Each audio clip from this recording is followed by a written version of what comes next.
کسی زمانے میں ایک امیر اور طاقتور بادشاہ تھا جسے اپنی دولت، تخت اور شان و شوکت پر بے حد غرور تھا۔ وہ اکثر دوسروں کو کمزور سمجھتا اور ان کی تذلیل کرتا۔ اسے لگتا تھا کہ دنیا میں اس سے زیادہ طاقتور اور عقل مند کوئی نہیں۔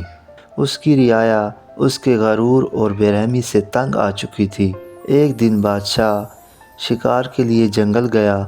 اس کے ساتھ اس کے کئی سپاہی بھی تھے۔ وہ جنگل میں دور نکل گیا اور شکار کی دھن میں اپنے ساتھیوں سے بچھڑ گیا۔ اچانک آندھی اور طوفان آیا، درخت گرنے لگے، اندھیرا چھا گیا اور بادشاہ رستہ بھٹک گیا۔ بادشاہ نے مدد کے لیے آوازیں دیں مگر کوئی جواب نہ آیا۔ وہ خوفزدہ اور بھوکا تھا۔ کئی گھنٹے بھٹکنے کے بعد وہ ایک گاؤں پہنچا۔ وہاں ایک غریب کسان اپنی جھونپڑی کے باہر بیٹھا تھا۔ بادشاہ نے غرور کے ساتھ کہا، مجھے کھانے اور آرام کی جگہ دو۔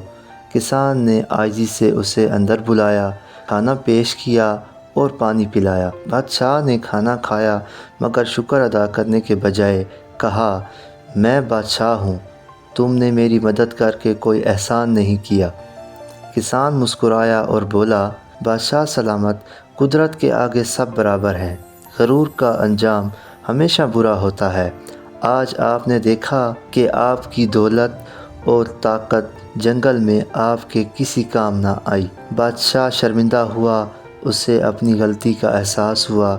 اس نے عاجزی اختیار کی، کسان کا شکریہ ادا کیا اور وعدہ کیا کہ آئندہ غرور نہیں کرے گا۔ اس دن کے بعد بادشاہ نرم دل اور انصاف پسند بن گیا، جس سے اس کی سلطنت میں خوشحالی آ گئی۔